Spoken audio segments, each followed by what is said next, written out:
You this morning as we continue to exalt Jesus and such a beautiful day like this is if you guys have seen this movie. Familiar? Do you know what I'm talking about? Some of you?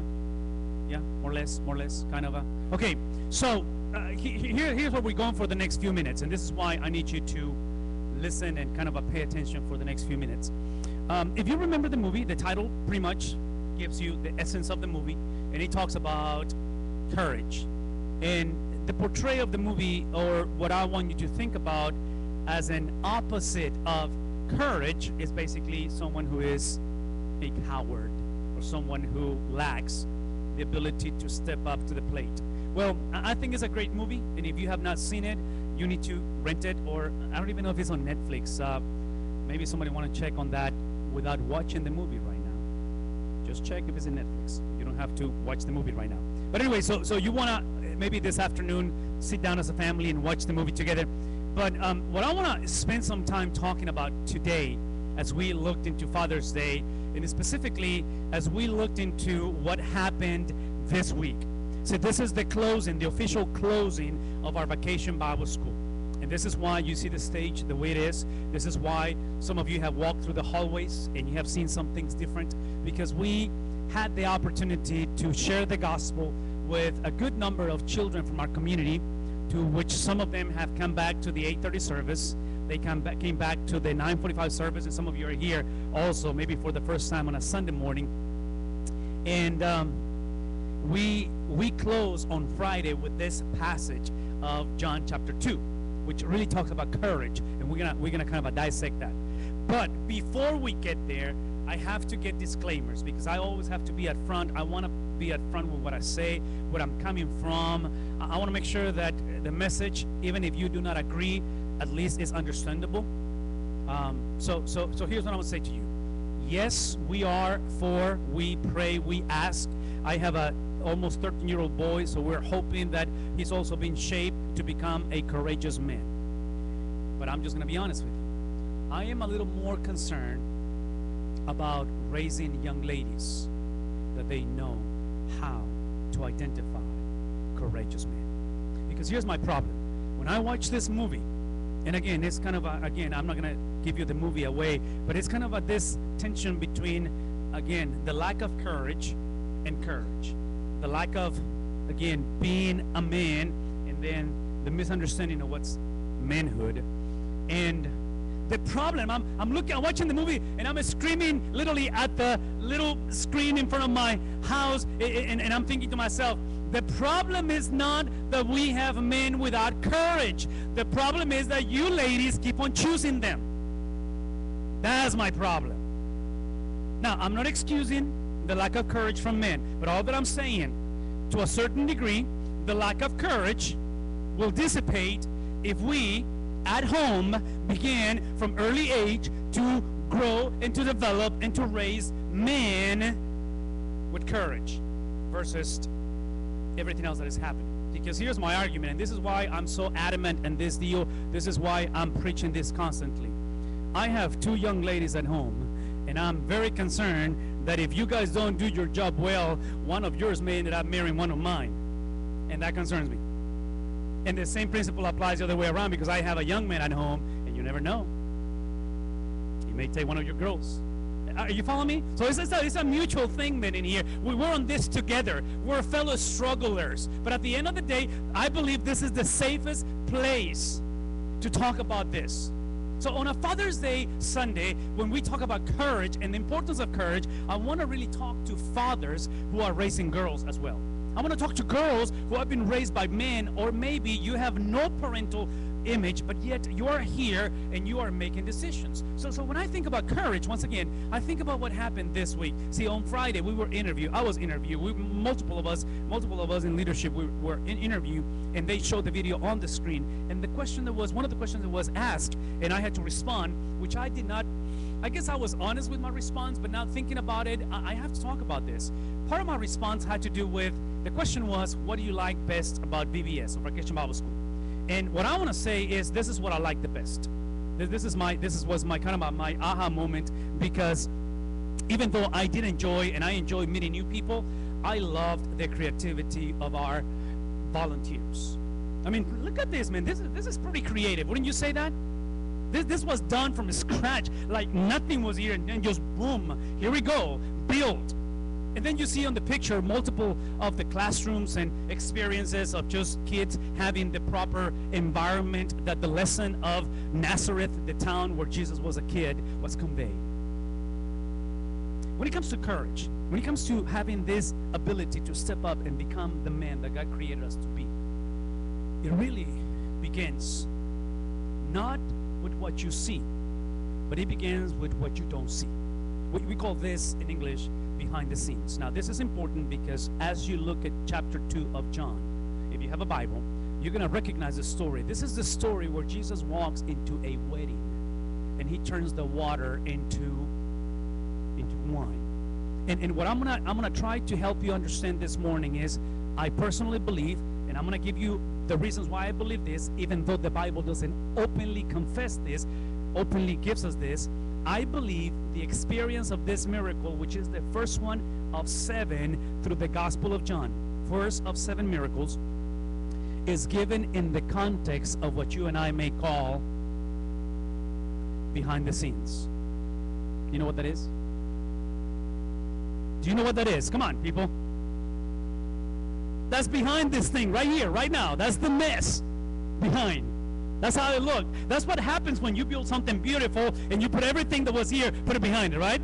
Now, I just reminded some of our houses, right? That's how they look. See, when you have a 2-story house, that's the beauty of a 2-story house. The first floor looks good. Don't go upstairs. Nobody goes upstairs, okay? Because that's what happens. It's like behind the scenes. So this passage, this story, this first miracle is not done here. In other words, the miracle is not performed or is not done in a way that, you remember, I mean, these weddings, they are about 7 to maybe 14, 15 days long. I mean, these people, they knew how to party. By the way, Jesus knew how to party.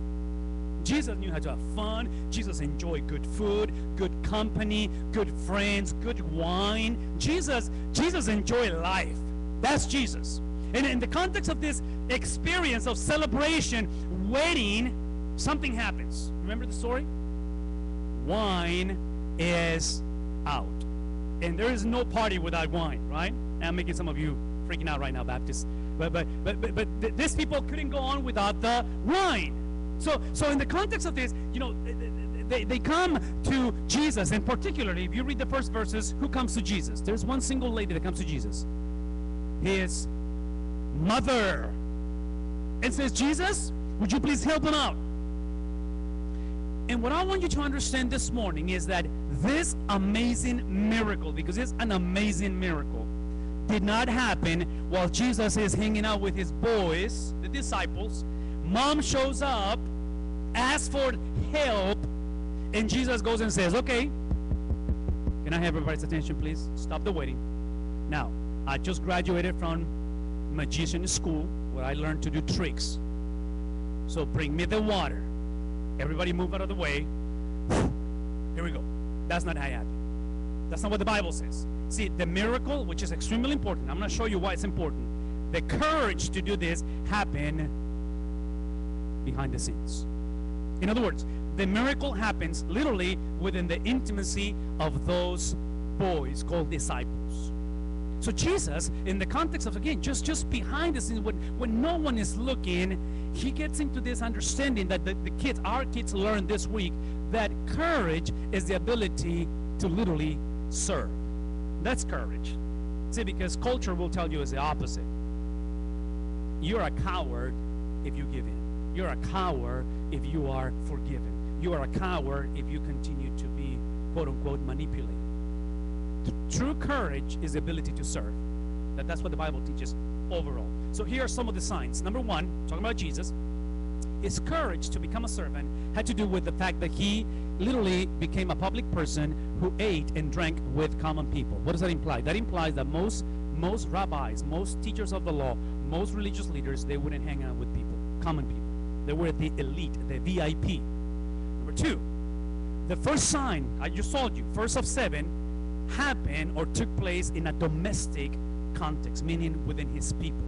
I mean, think about it. If you're Jesus and you're trying to run for Messiah, for office, You typically want to put yourself in public displays where people will see you and proclaim you and follow you. Jesus just went to common places. Listen to the next one. He was concerned for the common person. He was so concerned that he was angry towards self-righteous and religious leaders to the point that his anger, look at this, his anger was manifested by seeing people as his priority. Instead of proclaiming and, I guess, prioritizing traditions and mandatory rules. Ultimately, this is the beauty of this, and this is why I believe we men have to become servants or courageous, is that he had the freedom to revere, to respect, to embrace cultural expectations. So I gotta get my disclaimer out of the way. Here's what I mean by that. I personally have a problem. I have a problem if you tell me that you have problems with the IRS and you proclaim faith in Jesus Christ. I have a problem if you tell me that you choose not to work when you can work just because whatever reason. In other words, I have a problem if you detach your daily life with the spirituality. There's no way you can be in this place and you tell me that you are fixing to drop from high school just because you don't want to go to school and you call yourself a Christian. Does not happen. It cannot be like that. Are you following me? Now, the tragic thing about what I just described to you, look at me. The tragic thing about what I described to you when it comes to men making the decisions is that some of you ladies are choosing those guys. Some of you are choosing those. And all that I'm trying to convey to you is that if you're going to choose ladies, if you're going to raise a generation of young ladies that are going to learn how to choose this man, listen to me, please. It's not going to happen on what it is presented. It's going to happen on what you cannot see. In other words, I need you ladies to do your homework. Are you following me on this? You need to do your homework. Find out who he truly is. Now, again, I gotta go full blown on this. Okay, this is Father's Day, so I'm a father, so I hope when you cut me some slack, be a little bit merciful on me.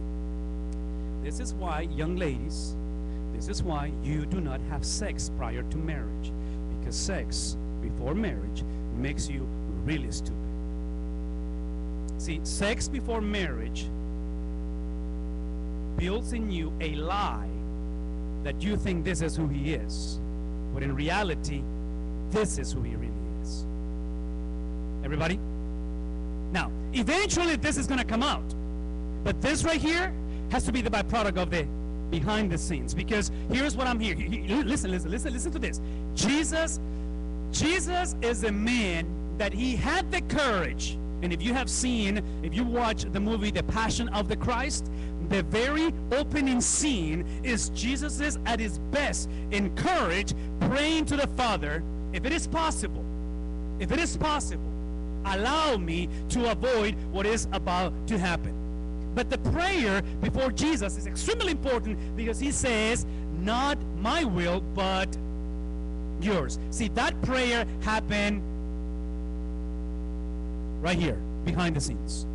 When you get to the point where Jesus is going to be betrayed by his very inner circle of apostles and friends, and in the moment when he's literally taken illegally and abused illegally and trial illegally by the Roman government, and no one is there, that courage began in something like chapter 2 of John, 3.5 years earlier, when Jesus, behind the scenes, showed the true colors. In other words, all that I'm trying to tell you is this: be careful not to exalt, watch this, not to exalt Easter and talk about the Christ who died, the Christ who became sin, who knew no sin. Be careful that you do not just recognize and worship the crucified Jesus and eventually the risen Jesus without remembering and recognizing that his crucifixion is ultimately the appearance. But this appearance is the byproduct of what happened behind the scenes. And this story, which is the first of 7 that John is going to give us, is the building of the behind the scenes. Bottom line, I want to know who you are when no one is looking. Ladies, I need you to find out, if you're dating or fixing to get married to somebody, who is that individual when no one is looking. Now, let's just be practical. And one of the ways you can find out who the guy is, watch him how he drives, especially in traffic. If he goes crazy in traffic, that's probably who he is. That's probably who he is. That's true colors. You see what I'm saying? So in this context, again, just the wedding taking place, the laughing, the enjoying of each other, the celebration, and then the need comes into place. And Mary approaches Jesus and says, hey, listen, we have a need. Can you help him out? Listen to the response. This is verse number 4. Woman, Jesus responding to Mary, woman, why did you involve me in this whole mess? Now, it's not that Jesus didn't want to help. It's not that Jesus, but here's the main thing about this. Listen for a second. The reason why he is, quote unquote, opposing this, the reason why he is with a respectful tone referring to Mary as woman, is because the last statement, my hour, which is about 3.5 years from now, has not come yet. What's the point? Here's the point. If you're going to choose a man that is courageous, and you as a lady know how to identify a man who is a servant, he has to know the purpose why he is a man. See, Jesus is very clear. Here's the point. My hour has not come yet. In other words, I'm here not just to perform miracles. See, every miracle, listen to this, every miracle, like miracles today, they are means to an end. They exist, they were performed, pointing towards something or someone greater. And in this case, if Jesus, which he is going to perform the miracle, it has to do with that final hour. So I'm just speaking to you this morning, hoping that you as a man, as you celebrate Father's Day, if God has blessed you with the opportunity to bring children into this world, I just want you to hear this from me. Do you know why you are a father? Do you know why you're a man? Why do you exist? And again, I believe Jesus had this very clear. He knew his purpose on earth. So once again, his purpose is, again, taken into the cross, taken into servanthood, taken into a life of sacrifice, but it begins right behind the scenes. It's not just publicly. Here we go. As he gets into the conversation and he yields to do this, verse 6 basically implies and says, nearby, once he said yes, that he's going to perform the miracle, he's going to help them out. Nobody knows about this. Now, remember, this is happening behind the scenes. Nobody is seeing this happening except the disciples and Mary. That's the implication. Nearby, verse 6, stood 6 stone water jars. This is the kind of the one that the Jews were used for ceremonial washing. And then he gives us a specific detail. Each of those jars holding approximately between 20 and 30 gallons. Now here's the bottom line. This is tons. This involves tons of water, which eventually is going to become tons of wine. Lots of it. So here's what I want you to kind of remind yourself. If you and I as men, we are either discovering, retaking, reshaping on the purpose of our existence, which is a courageous existence, a courageous life, a life of service, I want you to know why this purpose is dual. And ladies, here's what you have to listen to me for a second, because here's where it gets to the nitty-gritty on you choosing or potentially rejecting a man. Number 1, listen how the story unfolds, that the purpose of this miracle is to help people. If you go in the Bible to the beginning of the story, Genesis, and the encounter between God and Abraham, God tells Abraham, even though you are old, Sarah is old, your wife is old, you guys are barren, you cannot conceive a child, I'm going to give you one.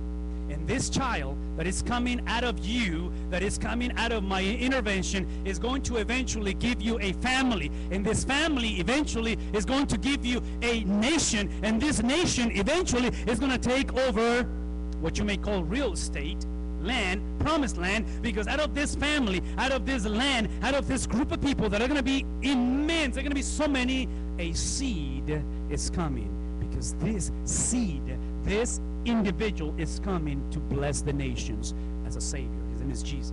So here's the point.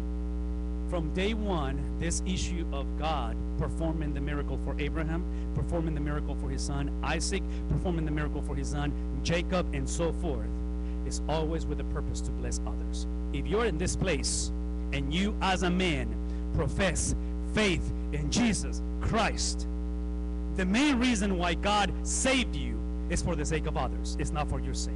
I will even argue that if you're here and you keep on perpetuating self-centeredness, if you keep on thinking that you are the victim, if you keep on thinking that you're entitled, if you keep on thinking that you have rights, you have not embraced the gospel. You are embracing a caricature of the gospel. You're embracing a mockery of the gospel.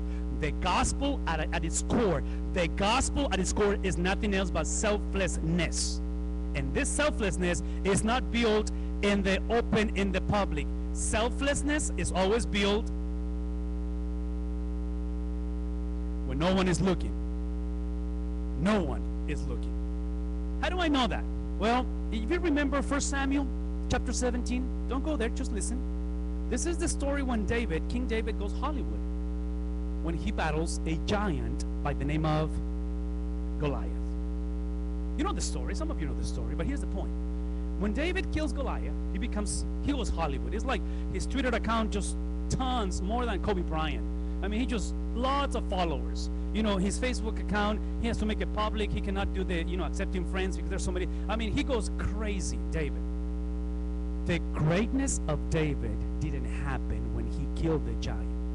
The greatness of David happened when he was a nobody, a young shepherd boy, literally on the fields, taking care of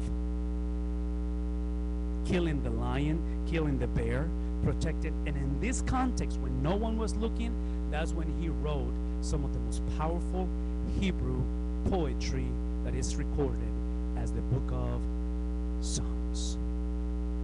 So here's the question. If we do exist for others, how does that develop?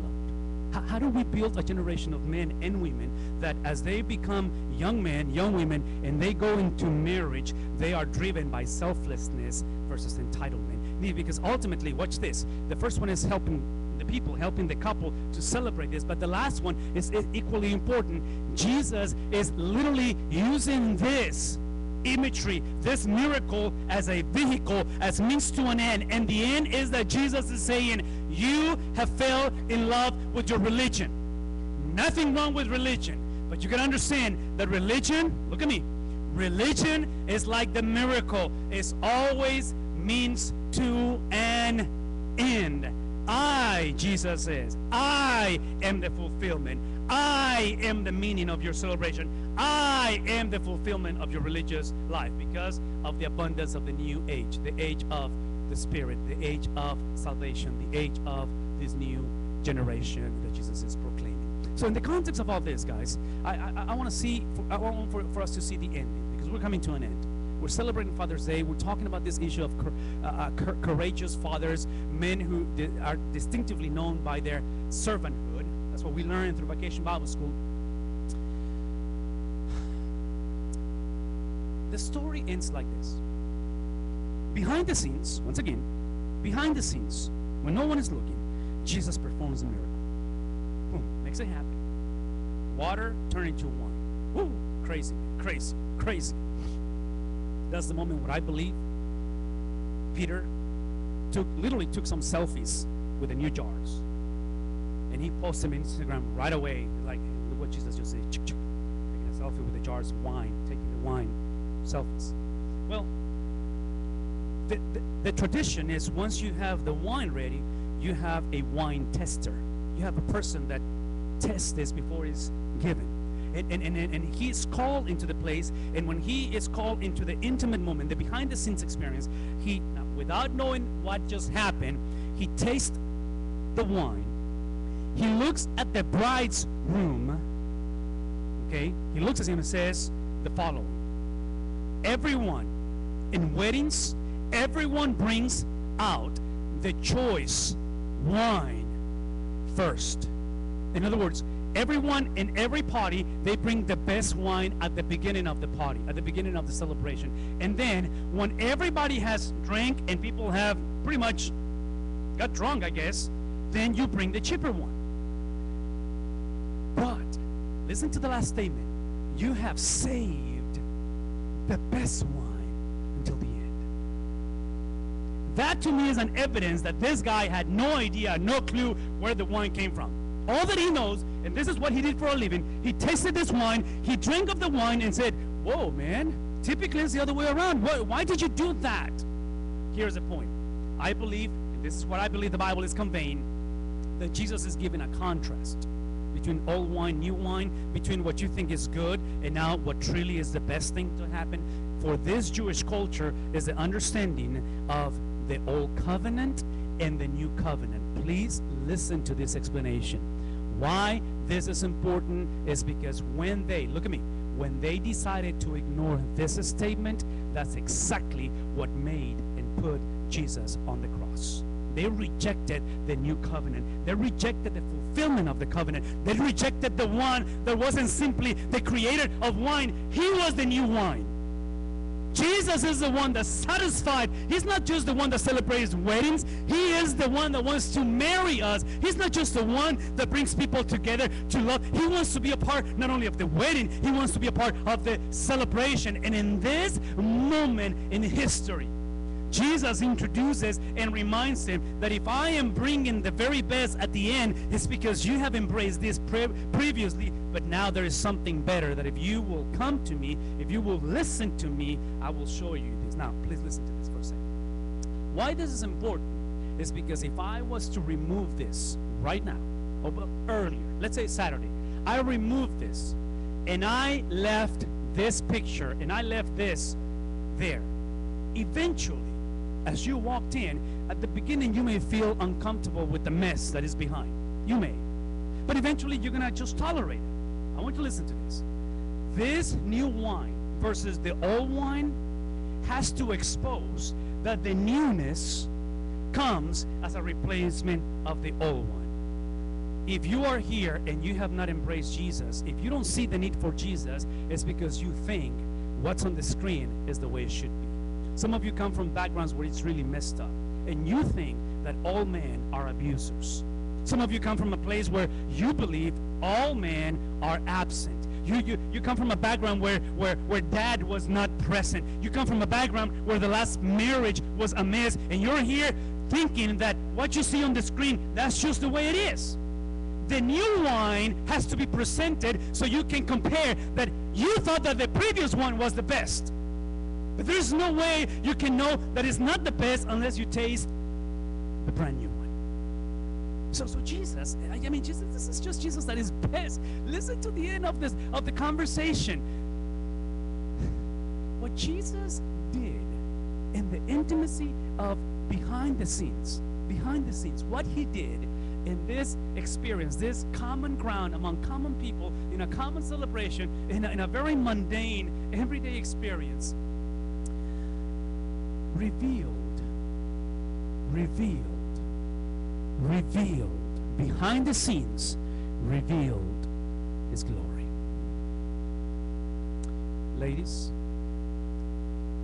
stop seeking men who are not in the business of revealing the glory of God. And I'm going to put it to you very simple, because I don't want you to come back to me 3 months from now, 6 months from now, 6 years from now, and say, well, I mean, I heard you, but I didn't get it. Let me put it to you very simple. In this life, there is only two things that you can reveal as an individual. Listen to me. There are two things that you can only reveal. You can reveal the glory of God, or you can reveal your glory. There's only two kingdoms that you can enlarge. You can be here and enlarge God's kingdom, or you can enlarge your kingdom. And if today you decide to walk away from experiencing God, not in the public, but in the intimacy of behind the scenes, if you decide to reject the presence of the new wine and continue to be embracing either the old wine, watch this, or to justify that there is no more wine, you're basically saying Jesus' glory is not enough for me. In other words, I want Jesus, I want something beautiful without paying the price of what happens to get to something beautiful. I don't want to put up the work, which is what is behind. See, behind is the evidence is that this was not bought. This was built. We didn't just purchase this. It just didn't happen. It wasn't just kind of, oh, we get it in big boxes and just put it together and assemble this. No. This was work. And for you to experience the glory of God, first and foremost, is going to expose your brokenness. See, this is why many of us, we would rather remain with the old wine. Many of us will just go dry and thirsty. and justify. That we just get our church thing going on, but there's no change. There's no evidence. Because listen how the writer of this verse explains this. Once Jesus, look at the Bible, Jesus revealed his glory, what happened? What happens when Jesus reveals his glory?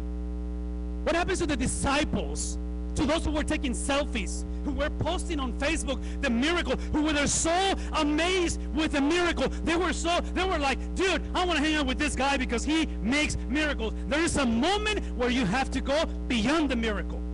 You have to understand that even though the wine at the beginning was good, and you celebrated and you enjoyed it, and the party is good, and the wedding is good, and everything is good, there's a moment when you have to understand that there is a new wine, and his name is Jesus. And if you disregard Jesus, you will never have the ability to believe. The beauty of the passage is that I really believe this. I want you to listen to this. I believe that this moment in history, please look at me, this moment in history, if you fast forward this experience of verse 11 of chapter 2 into the book of Acts, Matthew, Mark, Luke, and John, 4 Gospels. The 5th book is Acts. And in Acts, there's a moment where Jesus has been among them for 40 days. And he's about to go up to the Father. And the disciples say, here's what they say. They say, when would you restore the kingdom? And Jesus, politically correct, politely responds, none of your business. But even though you don't have to know when I will restore, even though you don't know when things are going to be made beautiful, even though you don't know when things are going to be transformed, even though you don't know when things are going to come into place, even though you don't know, here's the bottom line. Jesus says in Acts chapter 1, you will be my witness, and you will be my witness to Jerusalem, and you will be my witness to Judea, and you will be my witness to, come on people, Samaria, and to the ends of the, see, here's the bottom line. I believe John chapter 2 verse 11 is the moment where this message, this glory, this majesty of Jesus sank into their hearts. They believed. They were never the same, and eventually, please listen, eventually Jesus goes up to the Father. And as he departs, and as he goes up, watch this.